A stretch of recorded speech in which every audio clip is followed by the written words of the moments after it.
Right, good afternoon, everyone. I'm Emma Ralph, and welcome to this webinar on the new DFE writing framework.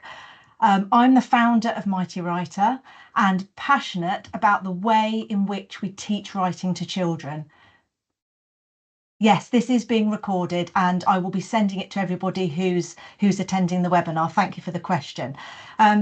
There are many challenges in the teaching of writing, and it's good to be able to have discussion and share best practice to make the process of learning to write come alive for all children. So the new writing framework, which was published in July of this year, is non-statutory. So it's recommended as best practice, but not law. And it sets out a national approach to support the teaching of writing across early years and primary education. And that's the first time such a writing framework has been published, because before there's been one separate for Key Stage 1, for Key Stage 2. But this is kind of a push on the whole way schools across the UK really teach writing. Now, the DFE describes the framework as a living document that will evolve based on feedback. Now, the aim today is to look at the main recommendations and inspire you in your own practice. Many of you use Mighty Writer in your schools, and I'm also going to talk about how it aligns with the new framework and promotes oracy and sentence building. I'm going to launch a poll just before the end of the webinar, which just has 3 very quick questions, if you would be happy to complete that before we finish. If there are any questions, it would be really good to take these at the end. But as so many of you are on this webinar, you could write them in the chat, or alternatively email, and I will email responses back.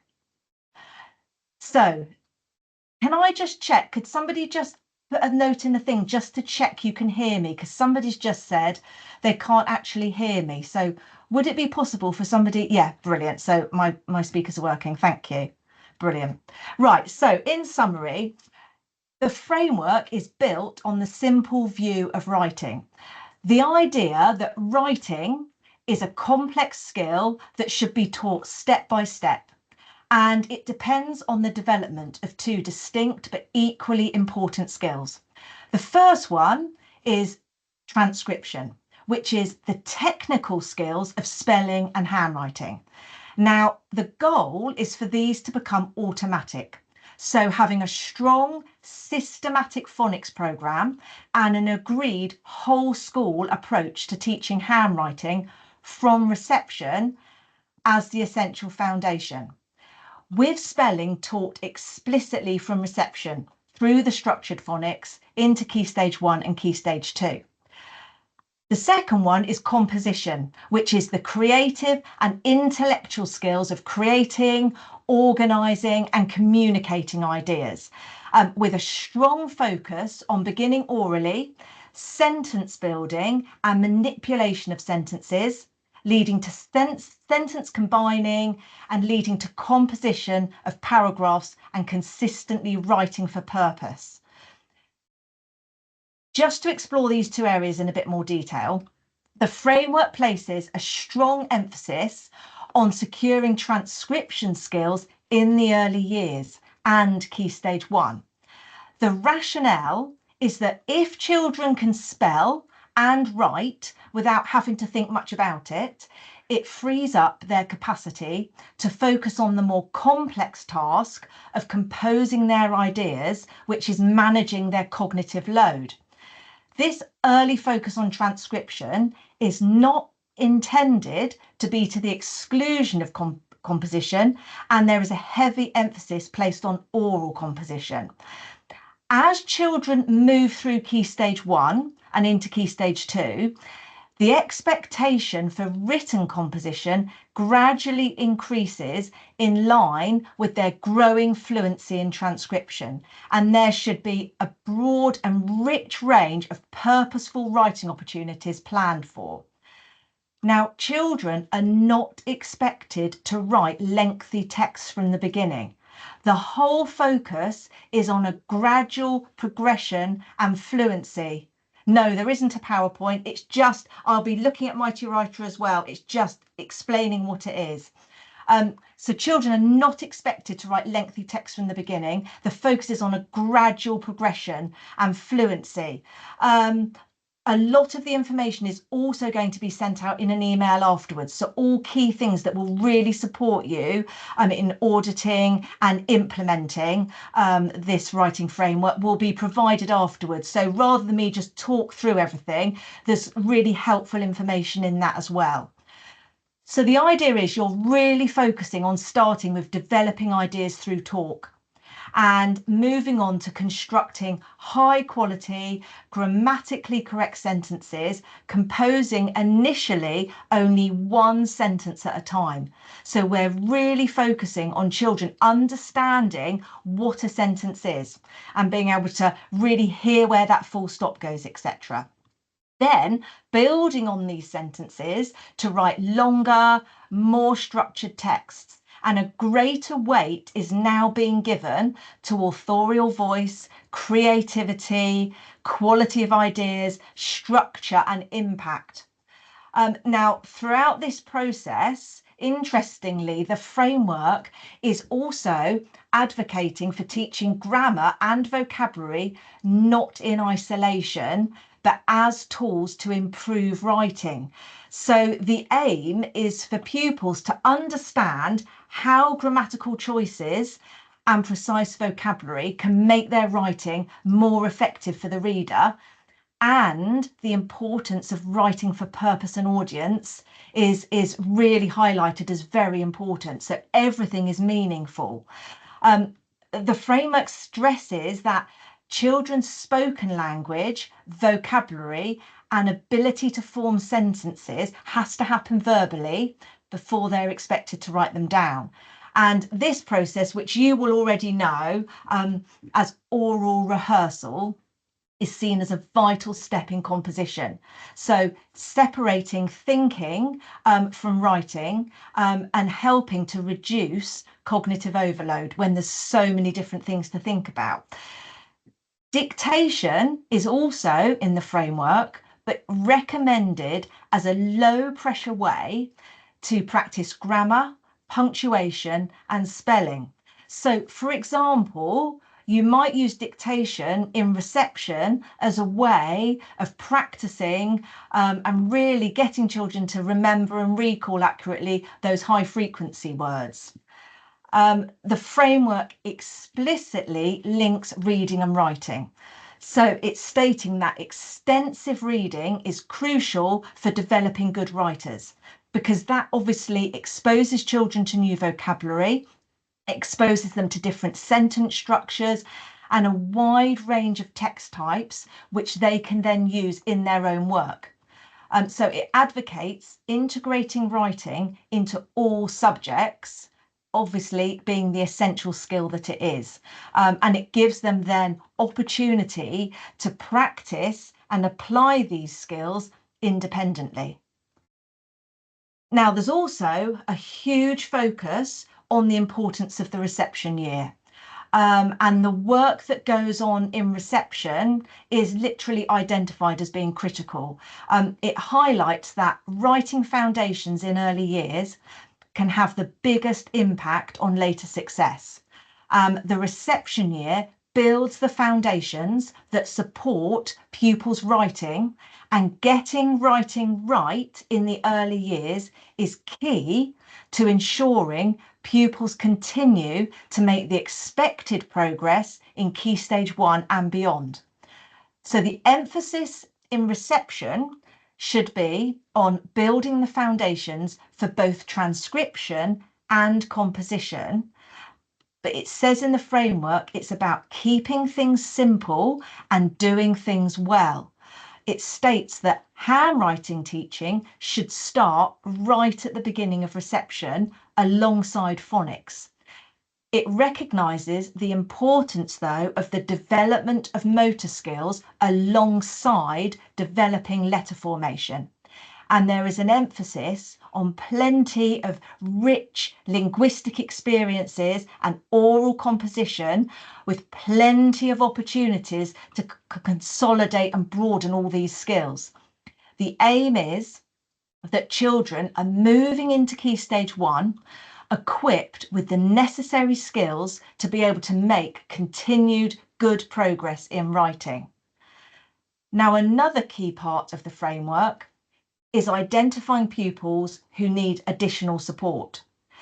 Now, the framework emphasises the importance of identifying children who need additional support with writing as early as possible, using regular formative assessment.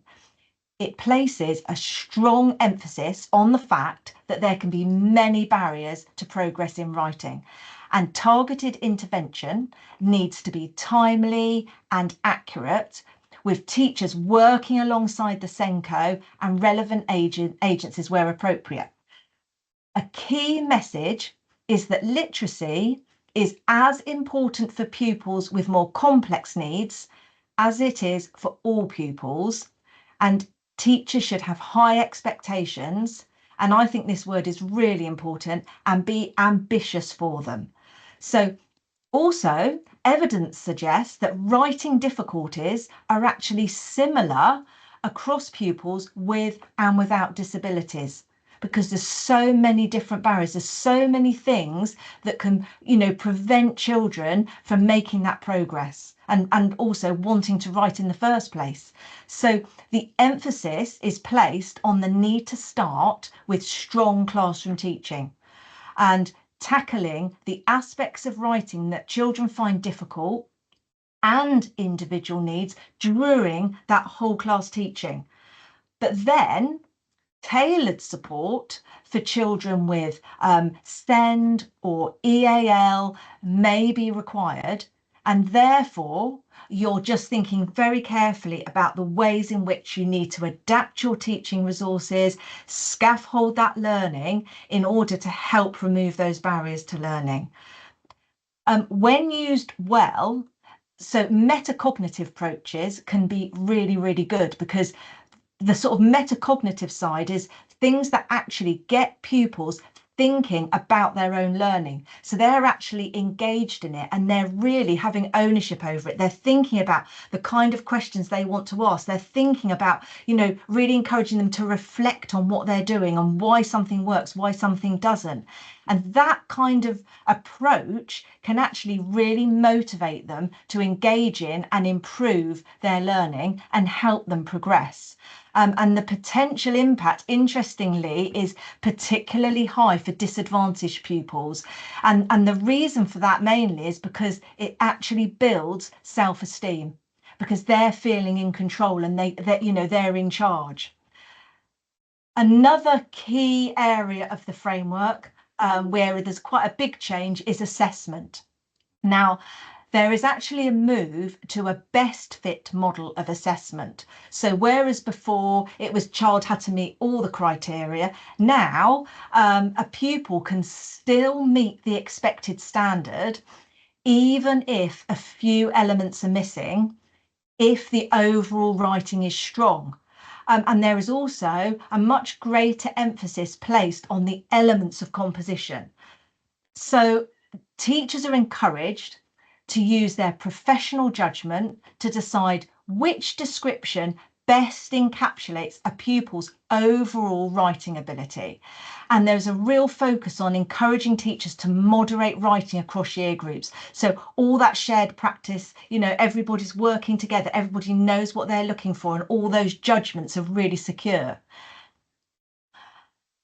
Importance is placed on a structured writing process. And I think it's literally thinking from reception, moving across, thinking, how are we going to build on all these skills over the time the children are with us? And the framework outlines having a clear teacher-led process for producing a piece of writing. And it's actually moving away from expecting pupils to write independently without sufficient support.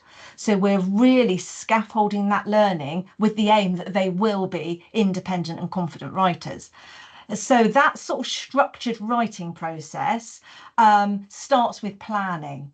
Now, the focus is that teachers should model how to plan a piece of writing, providing structured tools like story maps or planning frames, and that planning stage is heavily supported and guided by the teacher. Moving on to the next stage, which is drafting. That's obviously about applying the sentence construction and the vocabulary skills that have been taught, and then revising and editing. So a clear distinction is made between revising, which is improving the content and clarity, and the words you've chosen, etc., and then editing, which is actually correcting spelling, punctuation, and grammar. And that should all be modelled by the teacher. But there is not an expectation in reception in year 1 that those children should have to edit. The idea is that that would start in year 2. But of course, children in reception in year 1 can be really encouraged to think about the sentences they're creating, swapping ideas round. So they're starting to learn how to be reflective and to really think about what sounds right, what makes sense. So they're starting to appreciate that for themselves. The next thing is that leaders must establish the culture and curriculum. So they are really responsible for 3 main things. The first is establishing a positive writing culture in the school. The second is developing a well-sequenced curriculum. And the third is ensuring that all teachers are trained to teach writing. The guidance emphasises that the writing lead should become an expert in the school's writing curriculum and plan a well-sequenced curriculum across the entire primary stage, starting from reception. Now, ideally, the same person would lead both writing and reading, both those curriculums, but if they're obviously different people, then obviously the emphasis is on those 2 people working really closely together, so everything, falls into place and works well. So that's the main headings and the main focuses in the framework. So what do we actually need to do? So this is obviously my feeling about it. A lot of this is what we are already experts in. We know that it is vital to ensure all children have successful writing experiences, and at the same time that all pupils are given every opportunity early on to progress.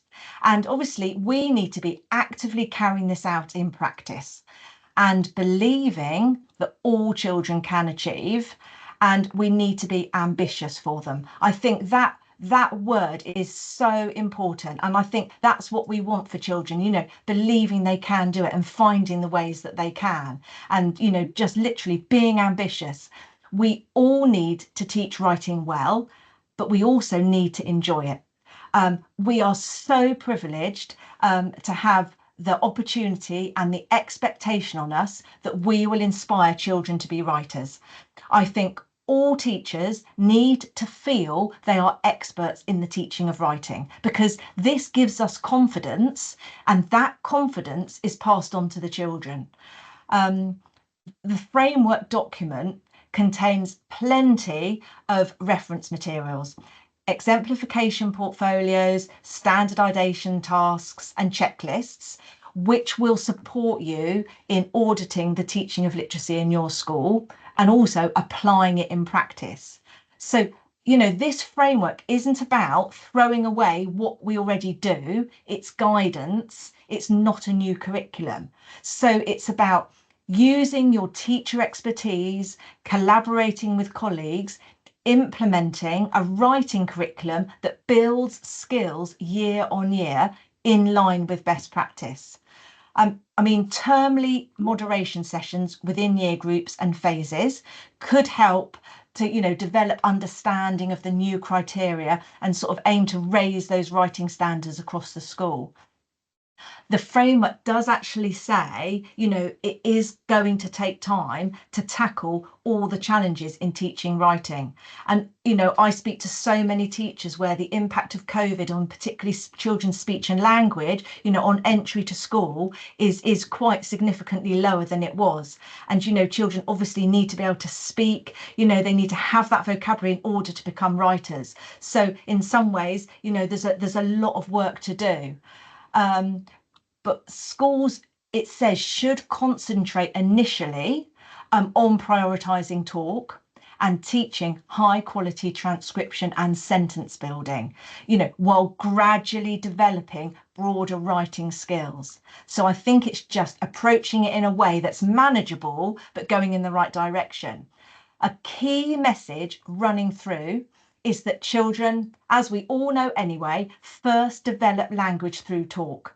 And the value of talk to children's mastery of language is as important for writing as it is for reading. So this must be the main thread running through everything.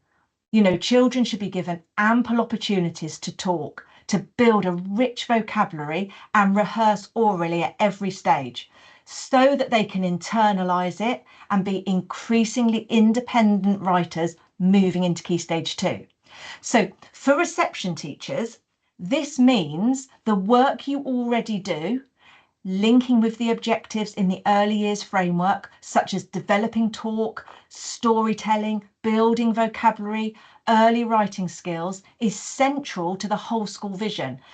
By reinforcing the importance of oracy, rich language, transcription skills, the framework links directly to EYFS goals. We absolutely must get it right in reception before it's too late or before poor habits are formed, which hinder progress.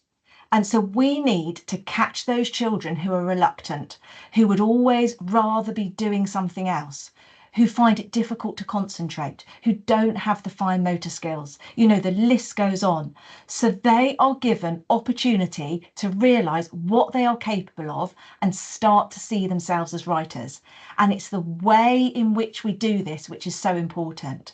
And as the framework says, we have a pivotal role. Children should be encouraged and supported by adults who are effective at modelling high quality language and questioning sensitively. This will support them to develop and use a wide range of vocabulary and language structures. This in turn will help them to become adept at using these structures in their own writing. So our responsibility as role models is knowing when to intervene and how, and when to simply observe. So how does Mighty Writer link with all this? So obviously Mighty Writer, which you can see behind me, is a very tactile kinesthetic resource, and it's designed to be used from the start of reception, if not before. It visualises the whole writing process. So it can also go on the floor, so children can physically move tiles around, and it complements any existing strategies and schemes you may already use. So from talking, building vocabulary, to selecting and organising ideas, to seeing the process of building increasingly sophisticated sentences from scratch, it allows us to be ambitious for children in the whole process of learning to write and becoming a confident, independent writer. It builds a really strong foundation in both children's understanding of the process of being a writer and the skills, and actively promotes ownership over their ideas, which I think is really important, because if children have ownership and they feel, they're invested in it, they're invested in their talk, they're invested in their writing. And Mighty Writer aligns perfectly with the new framework. It provides clear visual steps, and it effectively supports all learners, including EAL children and SEND. Now, there's a very interesting quote from a lady called Joan Sedita, who's a literacy expert, and she's actually acknowledged in the writing framework. And she says something which I feel is absolutely crucial in terms of modelling. Showing what skilled writers do is a vital part of teaching writing. Pupils need to have the whole process demonstrated for them from the start and regularly, giving them crucial ongoing exposure to the struggle, the thinking, the pondering, the messiness of it all, because most struggling writers believe good writers are born, not honed through practice. And I think it's so helpful for children to see a writer thinking out loud, to see those sentences being built, seeing the author changing their mind, swapping ideas around, and realizing that it doesn't mean they've made a mistake. So that children then can start to begin to apply these skills and understanding in their own development as a writer. And, Mighty Writer is a fantastic resource for modeling this to children. I think children, even if children are coming into reception, you might have children who are non-verbal, children who have very limited speech, all children are naturally drawn to big words and expressive language and love hearing those words in stories.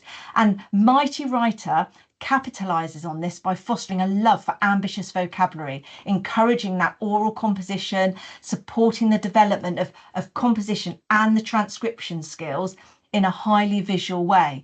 So the visual prompts you use and the visual prompts the children can physically manipulate, the images, the symbols, to build those sentences. They can do that on the mat, and then they can do it in pictorial and written form. And that really helps them understand sentence structure and punctuation. It helps them really hear what makes sense before writing and get a real feel for, hearing those sentences, hearing where that punctuation goes. And it helps them reduce that cognitive load by externalizing those ideas.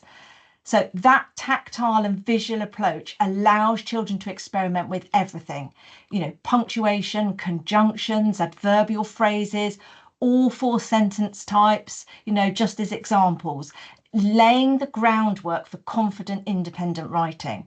So you can do all stages of the whole writing process. You can do the modelled writing.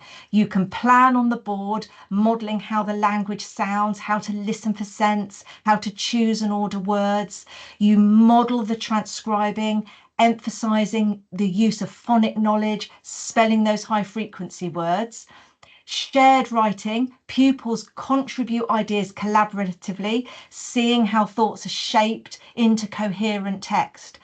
And guided and independent writing, children are gradually taking ownership, supported by sentence scaffolds and visual cues, and they're encouraged to work together to allow as much time as possible for talk, to review and then edit with others, so that eventually they can do that independently, because they've just been given so much time to talk, particularly in early years and Key Stage 1.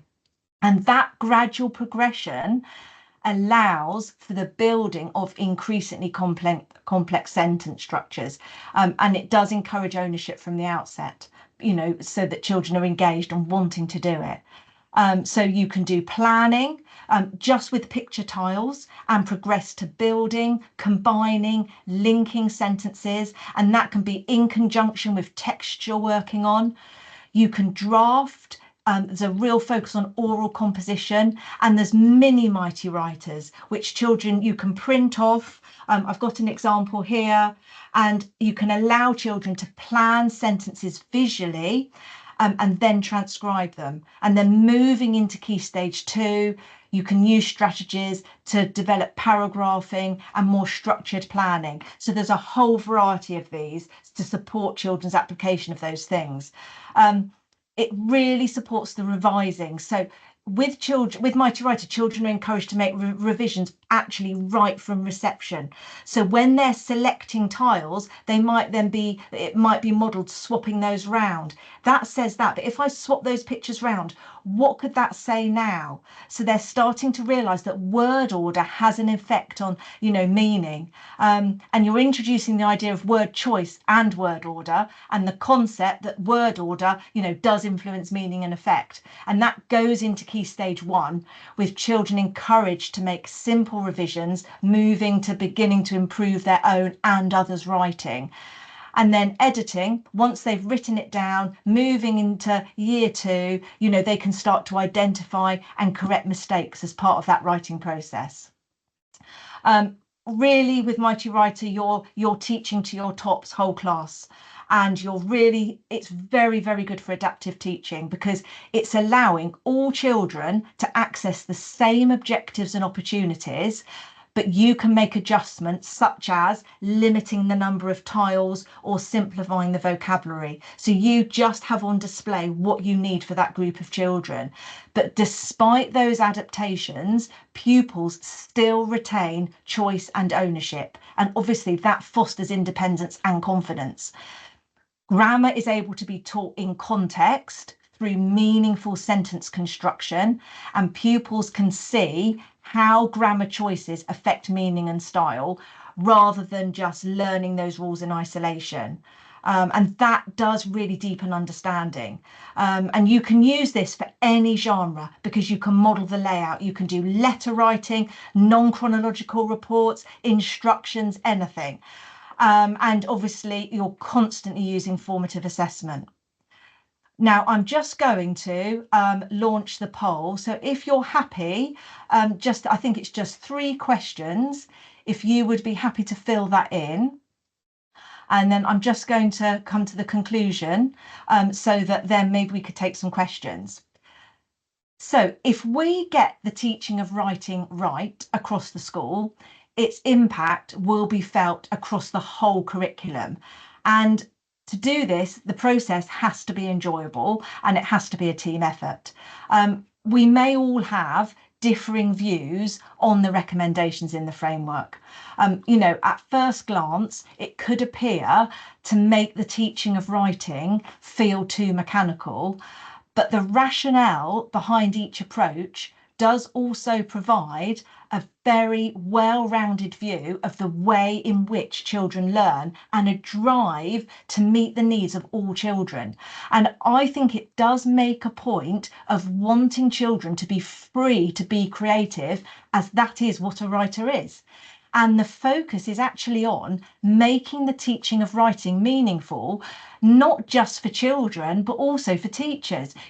Writing for purpose, teaching grammar in context, everything kind of coming together in a manageable and well-sequenced way, well thought through way.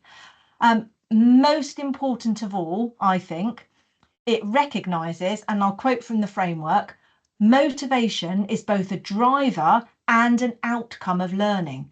It makes a difference to the writing pupils produce.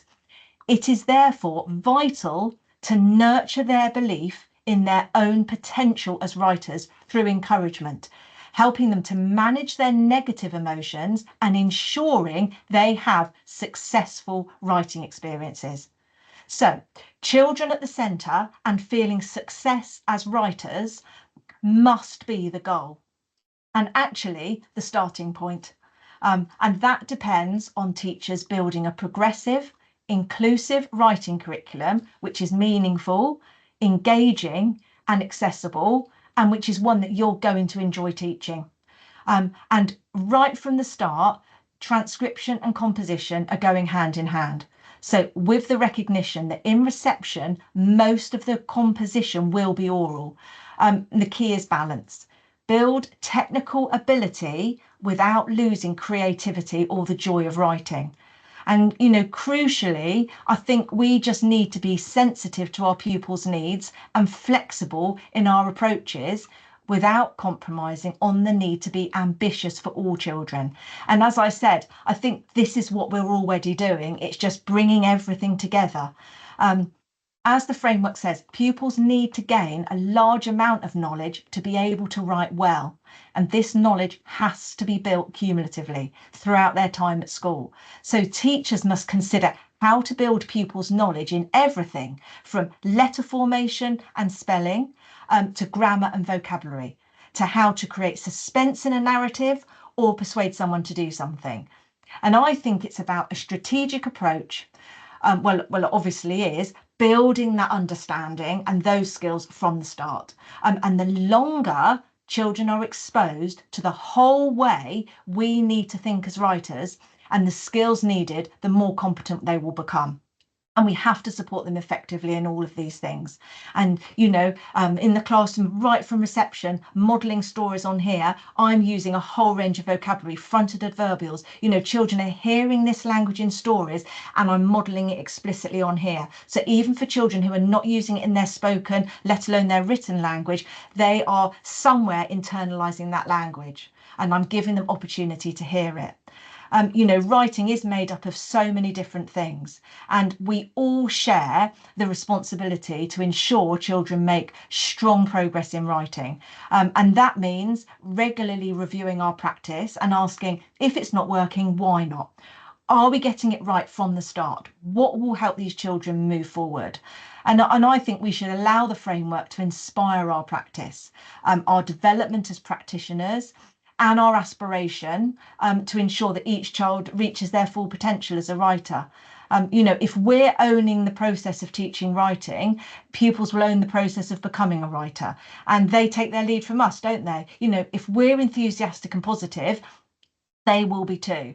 And I think at the end of all of it, does that child want to be a writer? Are they writing because they've been told to, or is it because they can? You know, crucially, do they have ownership? You know, and the development of skills and understanding will go hand in hand with this. So that's the overall idea. Now, after this webinar, I'm going to send a follow-up email which will contain attachments to help support the audit of teaching writing in your school. So one attachment will have all the audit checklists from the framework in one pack to make it easier for you. And there is also an outline of how you can carry out the audit effectively. The email will also contain a CPD certificate for this webinar and a video of the recording. A new assessment tracker will be going on the Mighty Writer website. Now that tracker will link the EYFS framework, the national curriculum, and the new writing framework and Mighty Writer, and which supports in a very achievable way the formative and summative assessment recommendations in the framework. So that will go on next week. And we are also launching a new series of free webinars aimed specifically at teaching assistants. Now, they are a hugely valuable asset, and these sessions will aim to equip and empower them in their role, supporting the effective teaching of writing in your school.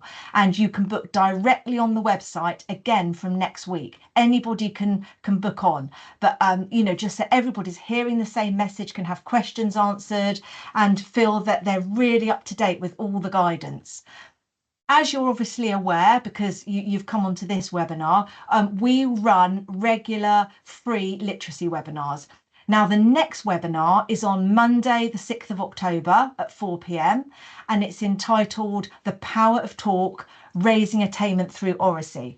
And an email will be sent out prior to this, and you can also book on the website. If you would like to book a 15-minute snapshot just to talk a bit more about Mighty Writer, you can easily do that on the link on the poll or on the website. You know, just if you're interested in how it can support the teaching of literacy in your school. So thank you for listening. I hope this has been helpful and that you feel excited about teaching writing and making any changes which you think will positively impact the progress of the children you teach. So I'll just see if we've got any questions. And now some of these, if I'm not able to answer them all now, then what I will do is I will reply in the email. So somebody said, thank you for the information. Can there be advice on how to bring this approach to life? It feels very instructional. My concern is the engagement. And I think that is the key thing. And I think that's what a lot of people, that's why I sort of said, you know, in the webinar that a lot of people could see this as very mechanical, but actually what I think it is, it's the way we do it. So dictation, for example, it's all about getting children practicing, holding a pencil in their hand and actually giving them, starting that skill. And in my experience, actually, even for children who do really struggle, who would rather be outside, there's lots of children like that, just giving them, and you might just do it in short bursts, but starting to give them the feeling of how it is to hold a pencil, forming those letters. And the framework does recognise that some children will need all that work beforehand, drawing in sand, all those things. It also recognises that, emergent writing has a really important part to play, and children need all those experiences. Interestingly, though, it does recognise that emergent writing isn't actually a necessity for all children. So whereas with talk, children always will babble and experiment with sounds before they actually move on to saying words, speaking sentences, not all children do that with writing, and some children will go straight to forming letters. So it's allowing for the fact that children do need to explore, but not all children will. So it's about how we build in those opportunities to help children develop that, that handwriting, those handwriting skills. It's because the sooner they start to have practice and feel success, the engagement is going to be so much more likely. So it's about setting them up with those expectations, but in a way that's manageable. And I also think the way it is about building sentences, we don't actually have to rush this process, because once children really, really grasp sentences and they understand how they work, the subject, the verb, the hearing that full stop, different sentence starters, they start to build those sentences. They're becoming increasingly sophisticated. Before you know it, they're able to write several, and they've written a paragraph. But so many children, are getting to year 6. Some of them still can't hear where that full stop goes. They've got those gaps. So if we can kind of introduce everything as early on as possible, but in a way that is manageable and scaffolded, I honestly think we can really bring it to life. So where somebody's also said, can you please guide me on how to teach when English is the second language or even the third language, especially in reception? Absolutely. Now, a lot of these children that are coming in with English as an additional language, they do actually have a very good understanding, but they can't express themselves. And now what you need is something really visual, so they experience success, but also their language development is allowed to go along with that. So what you can have is, with the Mighty Writer Mat, they're actually able to select tiles. You can have lots of different topics on here. The pictures that are at the top here, you can change them. There's lots and lots of different toolbars that are linked to different topics. You're also, from next week as well, going to be create your own toolbars. Now, you can print off images that are generated by AI, and you're going to be able to link those to different texts you're doing, different topics. Maybe if you're working with one-to-one with a child and they have a particular interest. So everything is applicable to them, interesting, motivating. So, for EAL children, we've got so many schools that are using this to support children with English as an additional language, and it's having a profound effect because they're experiencing success, they're hearing that vocabulary, they're building that vocabulary, they're beginning to connect ideas. So, I think it really is about just looking at everything and thinking, how can we bring it to life? Because if you don't feel it is, then it's so much harder to teach. So I'll just see if there's another question. Yes, are schemes for spelling and handwriting needed? Yes, that is what they're advocating for, to make sure that spelling, which spelling in reception though will link in with phonics, so that will all link in, so it all makes sense, and it's building on that, and then having a really structured spelling program through Key Stage 1 and Key Stage 2, and to have a structured handwriting program right from the start of reception. So they're starting to really form those letters. So they're going into year 1 and they've already, they're able to start, writing down those high frequency words, using that phonic knowledge, but, so that they can start to eventually form those sentences. Just seeing if there's anything else.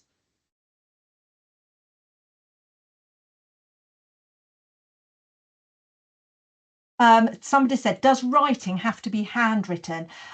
For the majority of children, yes, but the framework does say that for some children it does include typing, and there is a section on that is a possibility.